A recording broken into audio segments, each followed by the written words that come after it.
Durante siglos, el cuerpo femenino fue visto no como una creación divina, sino como una fuente de tentación y pecado. La Iglesia Católica, con su autoridad incuestionable, utilizó esta visión para controlar a las mujeres, obligándolas a vivir bajo un régimen de represión sexual que aún resuena hasta el día de hoy. La idea de que el cuerpo de la mujer debía ser controlado por la Iglesia tiene raíces profundas, remontándose a los primeros siglos del cristianismo. La teología católica, en gran parte influenciada por figuras como San Agustín, comenzó a asociar a la mujer con la idea del pecado original, algo que la Iglesia usaría durante siglos para justificar la represión sexual femenina. Para Agustín, la mujer era vista como inferior al hombre y su sexualidad algo que debía ser dominado en nombre de la pureza y la salvación. La Iglesia, a lo largo de la Edad Media y más allá, difundió la idea de que las mujeres eran esencialmente responsables de la caída de la humanidad a través de Eva en el jardín del Edén. Esta visión se convirtió en central en la doctrina cristiana y el cuerpo femenino pasó a ser visto como algo impuro, como un vaso de pecado que necesitaba ser controlado y subyugado.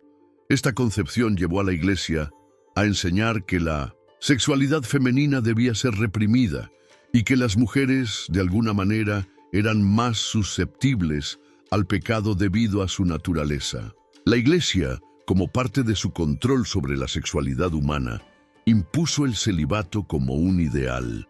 El celibato fue inicialmente una elección para los hombres y mujeres más devotos, pero con el tiempo se convirtió en un requisito obligatorio para aquellos que ingresaban a la vida religiosa. Para las mujeres, esto significaba la renuncia total al placer sexual, y no había espacio para cuestionar esta imposición. La castidad, la abstinencia y la represión se convirtieron en virtudes en nombre de la pureza espiritual. Los conventos se convirtieron en uno de los principales espacios donde esta represión se manifestaba. Las mujeres, muchas veces forzadas por sus familias o por la falta de alternativas sociales, eran enviadas a los conventos, donde se les obligaba a hacer votos de castidad y renunciar a la vida sexual. Pero lo que la Iglesia no previó fue el despertar de la sexualidad de las mujeres, que a pesar de todos los esfuerzos de la Iglesia por contenerla, no podía ser apagada. El deseo, como sabemos, es un instinto humano, y la represión solo lo hacía más fuerte.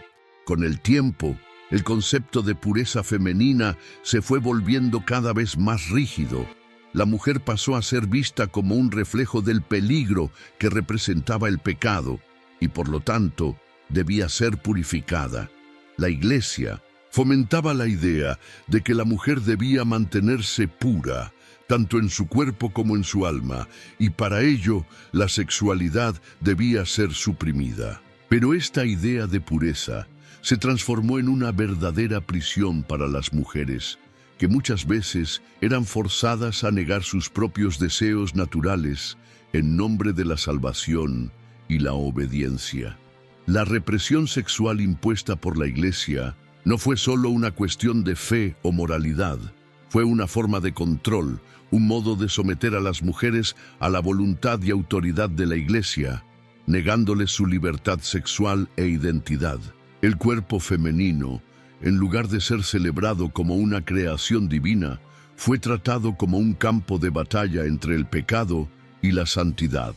Pero lo que la Iglesia no podía controlar era la fuerza de la naturaleza humana, y la lucha por la libertad sexual femenina continuaría a lo largo de los siglos. Aunque el voto de castidad fue promovido como un ideal de pureza y santidad, para muchas mujeres no fue una elección, sino una imposición, una promesa de fidelidad a Dios que en realidad se convirtió en una verdadera prisión sexual, negándoles la libertad de vivir su propia sexualidad.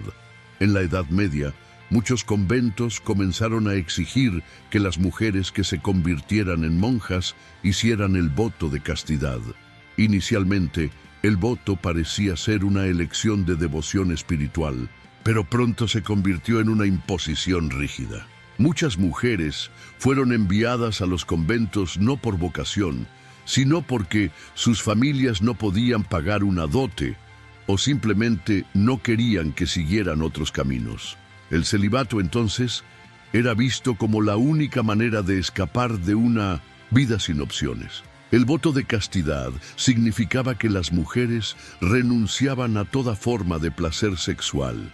La Iglesia enseñaba que la sexualidad era algo sucio, un mal que debía ser controlado y erradicado, y que la verdadera pureza solo se alcanzaba a través de la abstinencia.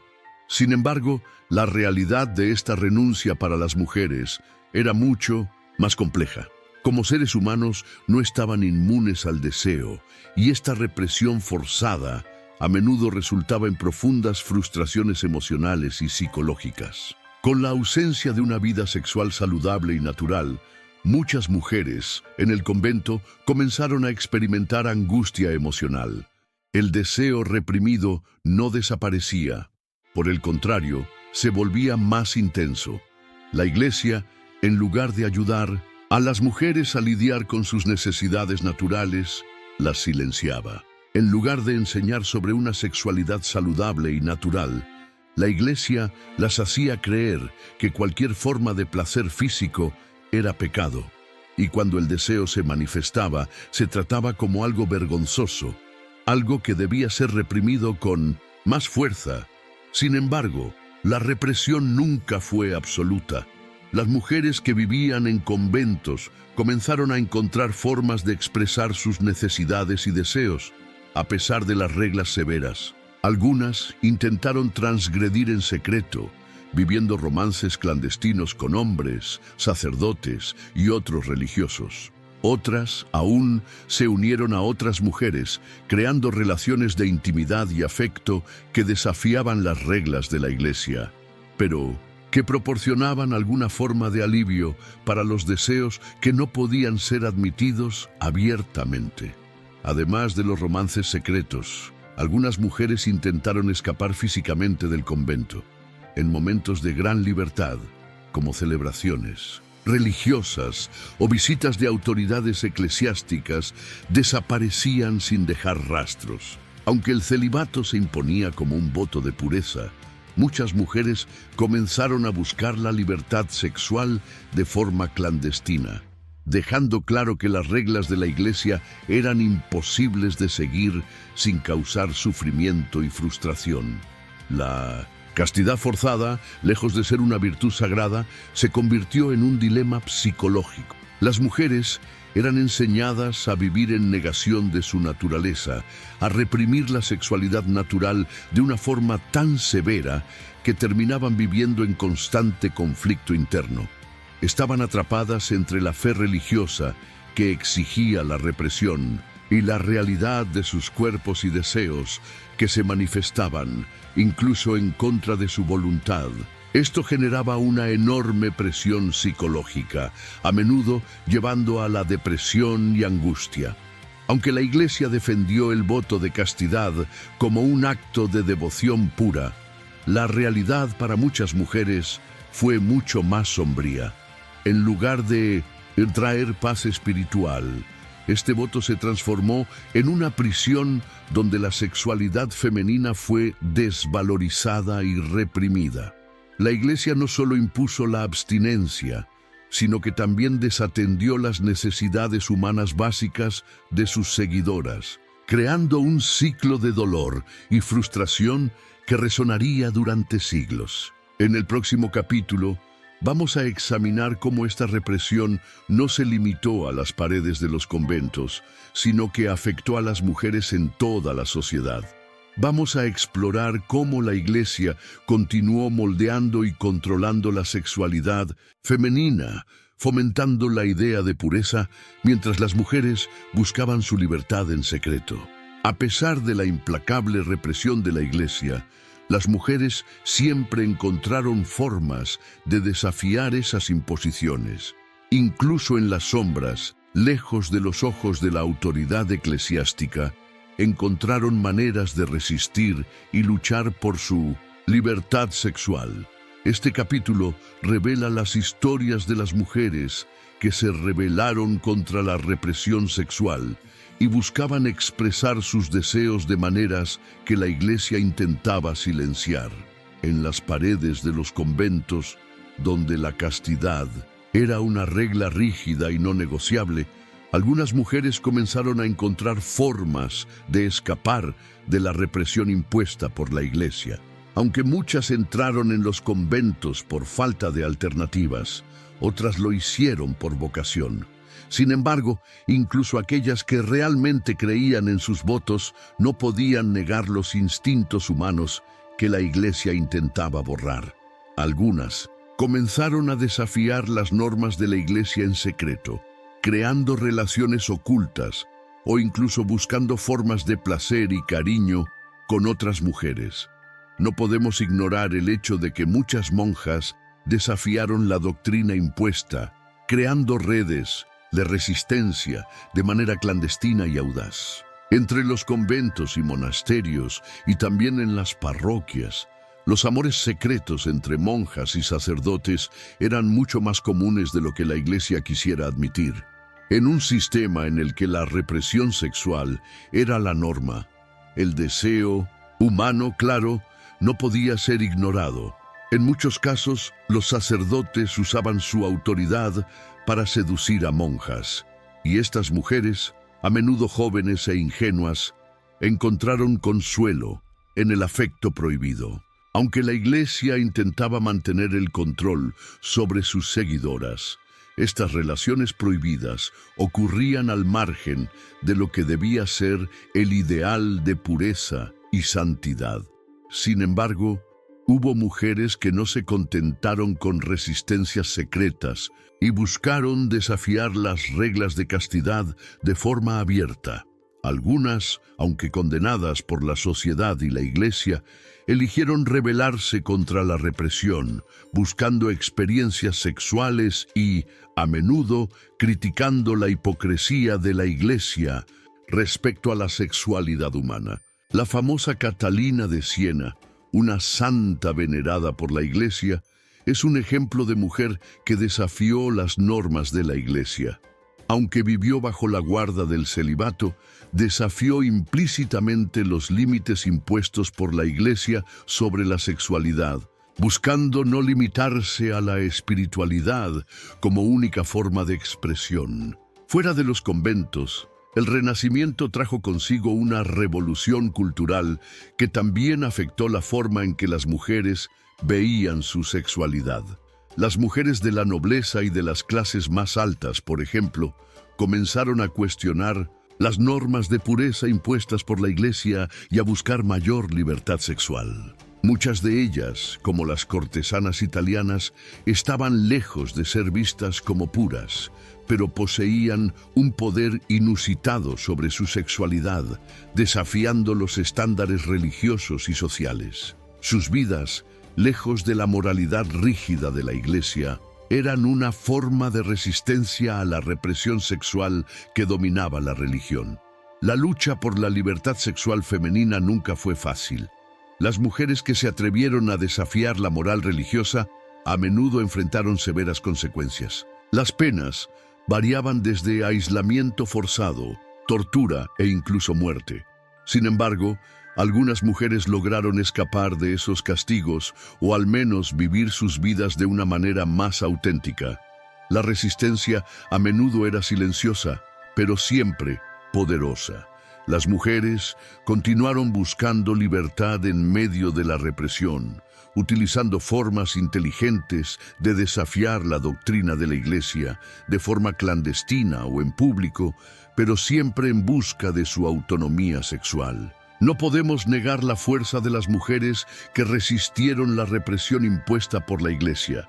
Desafiaron las normas de pureza y castidad no solo con sus cuerpos, sino con sus mentes. Comenzaron a cuestionar las reglas de la Iglesia, a reprimir el deseo que la propia Iglesia trató de negarles y a buscar formas de libertad dentro y fuera de los conventos. Lo que la Iglesia quería silenciar, las mujeres continuaron expresándolo, desafiando las limitaciones impuestas por la sociedad religiosa, y muchas de ellas pagaron un alto precio por ello.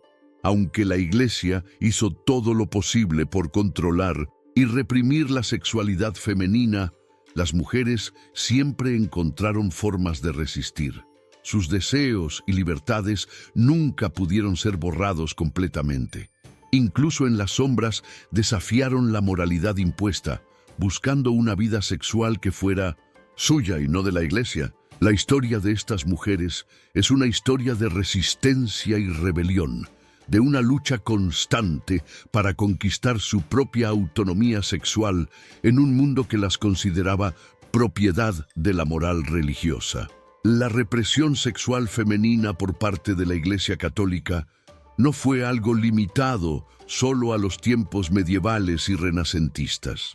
El legado de esa represión se extendió a los siglos siguientes y todavía resuena en la sociedad contemporánea, afectando cómo las mujeres son vistas, tratadas e incluso cómo se ven a sí mismas. Aunque la Iglesia haya perdido parte de su poder temporal, muchas de sus enseñanzas sobre la sexualidad femenina aún están profundamente arraigadas en las sociedades occidentales.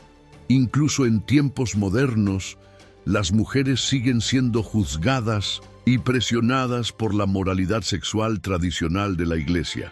Las ideas sobre pureza, castidad y pecado todavía están presentes en muchas culturas, influyendo en cómo las mujeres deben comportarse sexualmente. El control de la Iglesia sobre los cuerpos de las mujeres, especialmente las sexualidades fuera del matrimonio, todavía se refleja en normas sociales que limitan las decisiones de las mujeres en muchas partes del mundo. En los medios de comunicación y en la cultura popular, la mujer sigue siendo retratada dentro de las normas tradicionales de sexualidad. La presión sobre las mujeres para que se conformen con el ideal de pureza o para ser sexualmente accesibles solo dentro de un contexto de monogamia heteronormativa sigue existiendo. Este ideal de pureza, profundamente ligado a las enseñanzas de la Iglesia, lleva a una visión distorsionada de la sexualidad femenina, donde las mujeres pueden ser juzgadas por sus elecciones sexuales, siendo a menudo acusadas de perder valor si se involucran en actividades sexuales antes del matrimonio o fuera de las normas religiosas. La lucha por el control del cuerpo femenino sigue siendo una batalla central. Las mujeres aún son frecuentemente víctimas de políticas y prácticas que limitan sus libertades sexuales. En muchos lugares, las mujeres todavía son forzadas a vivir de acuerdo con códigos morales establecidos por instituciones religiosas, y su autonomía sobre el cuerpo y la sexualidad es frecuentemente negada. Las discusiones sobre el aborto, la anticoncepción y la educación sexual, por ejemplo, reflejan el continuo debate sobre quién debe tener el control sobre el cuerpo de la mujer misma o las instituciones religiosas y políticas que aún influyen en esas decisiones. En los últimos siglos, el movimiento feminista ha sido una fuerza poderosa para desafiar y destruir el legado de la represión sexual femenina. Las mujeres han reclamado el derecho a poseer una sexualidad propia y a ser libres para expresar sus deseos, sin el miedo al juicio y la condena. Aunque las luchas contra la represión sexual y por la libertad sexual aún están lejos de haberse ganado en muchas partes del mundo, la lucha feminista ha logrado avances significativos. La autonomía del cuerpo, la libertad sexual y los derechos reproductivos son ahora más reconocidos en muchas sociedades, aunque el enfrentamiento con las doctrinas religiosas sigue presente en algunas regiones. La Iglesia Católica, aunque ha suavizado algunas de sus posiciones a lo largo del tiempo, sigue desempeñando un papel importante en la determinación de las normas sobre sexualidad y comportamiento femenino. La oposición a la anticoncepción, El celibato y la resistencia al matrimonio entre personas del mismo sexo son solo algunos ejemplos de las maneras en que la Iglesia sigue influyendo en las cuestiones de sexualidad e identidad sexual. En muchos casos, las normas religiosas aún moldean la forma en que las mujeres deben verse y cómo deben comportarse. Pero las respuestas a estas reglas están siendo cada vez más desafiadas, tanto por movimientos sociales como por mujeres que buscan redefinir su identidad sexual y exigir el derecho de ser quienes realmente son. El legado de la represión sexual femenina impuesta por la Iglesia Católica dejó marcas profundas en la sociedad moderna, pero también generó resistencia y revolución. El camino hacia la libertad sexual femenina sigue siendo una batalla, pero los logros son innegables. La lucha por la autonomía sexual de las mujeres ahora es una cuestión global, y aunque las enseñanzas religiosas sobre el cuerpo y el deseo aún tienen una presencia significativa en varias culturas, el control sobre la sexualidad femenina finalmente está siendo cuestionado y repensado. La represión sexual femenina por parte de la Iglesia Católica fue una de las mayores formas de control social y religioso de todos los tiempos, pero, como hemos visto, las mujeres nunca se dejaron silenciar. A lo largo de los siglos resistieron, desafiaron y conquistaron el derecho de poseer sus cuerpos y su sexualidad. Hoy seguimos enfrentando las reverberaciones de esa represión, pero la lucha por la libertad sexual y la igualdad continúa. Lo que queda es preguntar, ¿hasta dónde seguirán las mujeres rompiendo las barreras que aún quedan, desafiando una moralidad que fue impuesta, pero que jamás logró controlar el espíritu humano?